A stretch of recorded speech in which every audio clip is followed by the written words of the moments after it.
Sister SrChroiIosa. I'm a member of the Institute Servants of the Lord and the Virgin of Matera, and I am a member of this community of contemplative sisters here in Albania, which is a little country just north of Greece, east of Italy. The majority of the population professes the Islamic faith. We began this monastery on March 2nd of this year, 2019. We are the first contemplative community in recent history in this particular archdiocese. And so what is the importance of our presence here in Albania? One thing that is important to remember is that Albanians are people who have suffered a lot.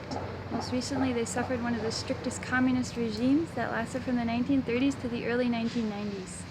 It was the only country to have officially declared itself an atheistic state. They suffered a lot from religious persecution. Many were tortured and killed for their faith, and all the churches were destroyed or converted into sports centers or theaters. This very chapel you see behind me was demolished during the communist regime.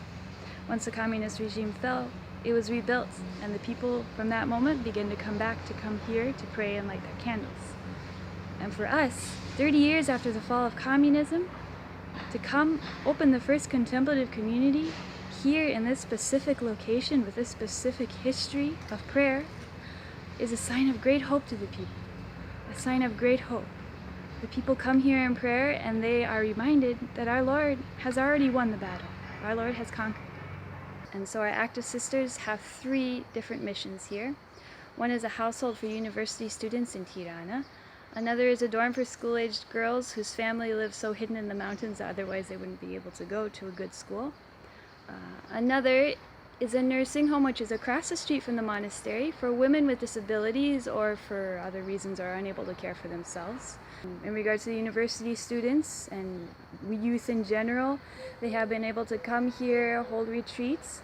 We have been able to give them formative talks on the spiritual life, on how to deal with the Muslim culture here, and how to deal with materialism coming in from the West. Also, the residents of the nursing home across the street, they come every day to our daily Mass and they take pride in the simple responsibilities they have, like passing out the songbooks. Also, an important aspect of our monastery are the volunteers that come here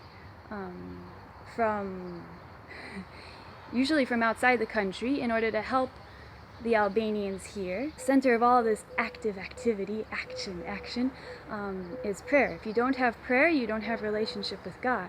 And if you don't have a relationship with God, then you're not doing God's work. And that is an important aspect of what volunteer work is. You know, you pray first, and then you go and you give the charity that you have acquired through that relationship with God.